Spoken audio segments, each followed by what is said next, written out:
Now and then something knocks the hell out of this country. Rattles us so hard, isn't much left but the foundation.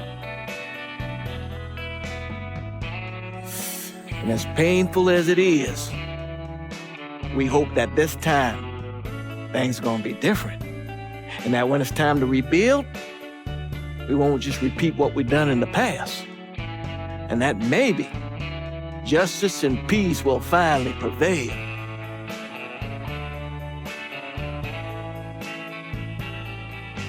Justice and peace are hard, ain't it?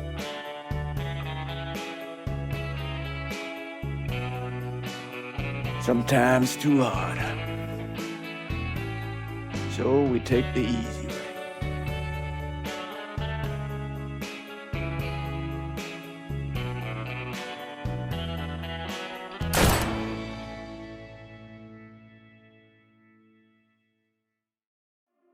Mafia 3 came out in 2016, so now that 7 years have passed, how does it hold up in 2023? Let's find out. For this video, we're going to be using the definitive edition of the game, just like my previous Mafia reviews. We'll be going over story, gameplay, map, combat and more, so I hope you enjoy the video. This video is spoiler free by the way, however after playing the ending of Mafia 3, I also have a lot to talk about, so expect a follow up video on Mafia 3 shortly. So let's start with Mafia 3's story. Oh my god, do I once again have a lot to say. For the most part, it's really good. Mafia 3 takes us back to the late 1960s where you play as Lincoln Clay, a war vet returning from Vietnam. This is really important because the game's culture is based around this time period and it is very unapologetic. The story has some really strong themes of racism in it. So strong in fact, they had to put a warning disclosing that they do not align with the views they are actually going to be putting out there. I think this is a really interesting dynamic to take with the story. It allows Lincoln Clay's hardships to be told to the player without holding any punches, which to me feels a lot more respectful to the story it was trying to tell than trying to pretend the history the game sets itself in doesn't exist. There are talks of the JFK assassination, Martin Luther King being killed, which really grounds a story in the harsh reality of the time period. They show groups like the KKK having a prominent role in the time period as well. It just feels like they really don't shy away from the brutal reality. The story itself, however, is a revenge tale. Lincoln goes on a warpath taking down the mob, going district by district taking over New Bordeaux, which essentially is a reimagined version of New Orleans. As you progress through the story, Lincoln assembles a team to take down the Meccano family, cleaning up the city as you go along. As to not spoil anything, I won't get too into any details, but the writing is impeccable. They tell Lincoln's story well through a variety of characters, almost like they're doing a recollection or a documentary of who Lincoln Clay really was. A detective, Lincoln's friend Donovan, and Father James, they all kind of play into this recollection of the events that transpired in this documentary format. The game sticks with this style up until the very end and is scattered with cutthroat moments everywhere, a ton of tension, and just some really badass cutscenes as well. To me, the story was pretty near flawless. I don't have any real gripes with the writing, characters, plot, or anything really. It's definitely, to me at least, on par with the previous Mafia games, if not surpassing them in the story department. It's pretty long too, and I won't lie, it's also quite padded out by some repetitive gameplay. I'll get into that shortly, but I do feel the story is incredible and 100% worth a play. So let's get talking about the gameplay. So much good and a little bad. Let's start with the negatives. The missions are so repetitive. You see, Mafia 3 adopts the take over a district area to progress style that's kind of reminiscent of Ghost Recon Wildlands. You can pretty much take them over however you want, killing people, destroying boxes, stealing cars. Unfortunately though, the game forces you to do a ton of this, and it all just kind of feels a bit like filler. It's not horrible or anything, it's just a lot of the same. It's just a bit of a pain doing a bunch of filler missions to get access to the good missions, which in fairness I do think are pretty solid in this game. So the main issue I have is simply there's a lot of semi-boring tasks you kind of have to do. But aside from that, it's pretty much smooth sailing in my opinion. The combat is super nice. They've managed to find a really nice balance this time around. No deaths feel like pure BS. You can be really skilled with a nice variety of weapons too, and the game pretty much allows you to tackle any situation how you'd want. They've added a slow motion ability, which is pretty much what Michael had in GTA 5, and I think it's actually a really good addition. I ended up using it more than I expected, and I felt pretty badass. You can use stealth heavily in this game too, which is really good by the way. And it's basically how I chose to play: suppressed pistol, slow-mo camera, sneaky mechanics, equals good times. To me, this was the best combat in the series yet. It felt the most fleshed out and added a lot to the game. It truly allows the player to play how they want and encourages some decent experimentation from the typical run and take cover, shoot enemy formula they used in the previous titles.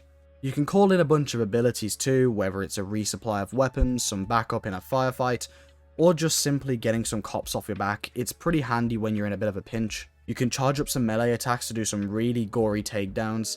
These are crazily intense and really fun. But to me, I never really felt they were used outside of a couple cool moments. I just didn't really see too much of an actual use case for these things outside of like, oh, let's try one of these attacks. Moving away from the combat, the map is amazing in this game. Colour palette isn't too bad, if perhaps just a tad bit greyish at times, but nothing to the point where it's off-putting. We actually have a day and night cycle, allowing the game to have some awesome lighting at times. There's plenty to explore with the map, and districts once again are super varied in both size and style, especially with the people too. One really deep attention to detail is that in white districts, police respond quicker, whereas in districts with people of colour, the police respond slower due to the time period. It's one of those things that really shows another small struggle Lincoln actually had, and it also kind of adds up into being a pretty unique gameplay dynamic that you won't experience in other games. I think it panned out pretty well in this game, honestly.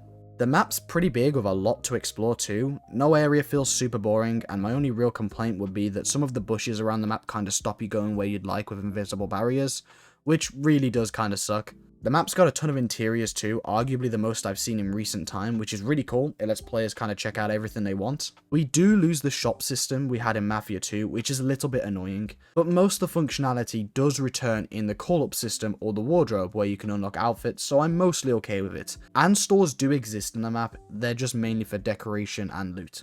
But overall, the map's really good. It helps make the game a pretty fun sandbox to mess around in, which is always nice. It might actually be my favourite in the series so far, but with how awesome some of the maps are in the series, it's a pretty close decision. Speaking of the sandbox, what is one of the most important things when it comes to experiencing everything a city has to offer? Of course, the vehicles, and this game is awesome. Plenty of cars to choose from and mess around with. I didn't find myself customizing vehicles in this game, but I do know you can do that, which is always pretty nice. There's lots of races you can participate in too. One small downside is there's no motorcycles. I was kind of taken back by this because I thought they definitely would have had motorcycles in this game, but apparently not. Driving has a slow-mo effect, kind of like you'd see in GTA 5 with Franklin, which as always just makes some sharp turns a tad bit easier. Roads are designed a lot better from the previous entries, and honestly, driving seems to have got some of the best improvements across the board. I kind of guess as the cars get more modern, control speed and everything else kind of improves along with it, which is quite cool. One small downgrade though, however, is the police. The system to lose the cops is great as always in this game, but honestly, they're quite boring in the game. They don't really care about you speeding at all, which is something I quite liked in the previous titles. I understand now that the cars are a lot faster, it would be more annoying for police taking notes, but even if they only cared about you going max speed, I'd have been happy with that. Aside from that though, the police are fine. The game totally reconfigures the inventory system too, allowing medpacks, grenades, C4, and even more to be stored on Lincoln. To me, this seems like the game has finally started to embrace its sandbox a little more and allow players to experience the more crazy side of Mafia. The game, just like the others, has an abundance of collectibles, which is nice for completionists. Not my sort of thing personally, but regardless, it's a nice touch for those who seek them out. You also collect a lot of money along the way, and I have to say this might be the first Mafia game to actually encourage people collecting and spending money. There is finally a real reason to use, spend, and pick up money, because you can buy weapons, upgrades for Lincoln, more ammo storage, and more. It's really nice to see them advance the whole money system, and it kind of feels a lot more modern in comparison to the previous titles, at least in my opinion. Just to kind of go back into the story and setting element, I think one thing I just really appreciate about this game was how it lets the player genuinely look into the hardships of the time. The 1960s weren't easy for everyone, and the game isn't scared to show us that. It's just nice to see a game show such a real representation for a part of history we all wish never happened. It's a hard task to tackle respectfully, and it just never felt like the game was pulling a shock value card on us. It's the first time I've seen something handled like this so well, and with a huge risk, I have to commend Hangar 13 for attempting it. I won't see any details, but when you do get to the ending of the game, it is absolutely top notch. Trust me when I say, if you pick this game up, make sure you finish it before you have any thoughts on it. The way the game ties so much together is just absolutely incredible, and what it sets up for the future is also incredible. I love it so much. The music selection in this game is borderline legendary as well. I've never been taken back by such a good radio selection in my life. I obviously can't play them, but trust me, this is a game where you want to crank up the radio volume because there is no filler at all. We see the return of some incredible acting too, nobody holds back, and you really do hate the antagonists of the game. This is once again another stellar example of some incredible storytelling from the devs. One minor complaint I do have is that for a new player, it's quite hard to tell what's DLC and what isn't. In fact, the mission menu is just kind of confusing all around. They just kind of lump everything together, which is fine once you know what you're doing, but for me, I struggled figuring out what order I should be going in, what chapter I'm on, and more. It was just really confusing. I think the only other negative thing I can comment on this game is that it's the only Mafia that doesn't directly involve you joining the Mafia like previous entries. The game does things a little bit different. I won't spoil anything, but it's definitely different to the other titles. I personally don't dislike this, but for others I can see why I might put them off if they're more used to the traditional Mafia games. Honestly, I looked online and saw a fair share of people giving criticism to this game. A lot of people saying it's not very good and even saying the game is a massive disappointment, but for me, I actually felt it was amazing as a follow-up. As long as you can get over the whole repetitive nature of the missions, which does get tedious, mind you, I don't think the game's too bad at all. I didn't really have any visual glitches or glitches in general, aside from a couple funny ones, which I'll show you now. But aside from those couple glitches, the game was nearly flawless, and performance in this game is absolutely amazing. I'm on a series console, and it just ran the game beautifully. Unlike Mafia 2, my issues were far and few between with this port. In fact, talking to people, I hear that the definitive edition was much better than the original port, which is always nice. So I guess it's perhaps time to figure out where this leaves us in 2023. I just want to remind everyone that this is simply my take, and not everyone will agree.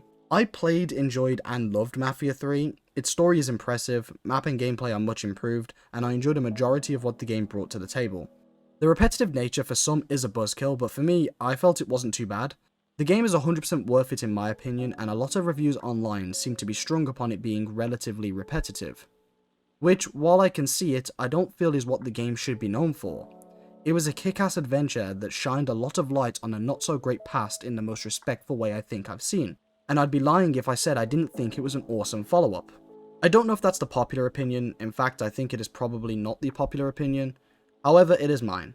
The game to me scores a solid 9.2 out of 10, held back only by some repetitive nature, causing a couple weird pacing issues, but realistically the game does not hold back at all. It's unapologetically awesome and I love it.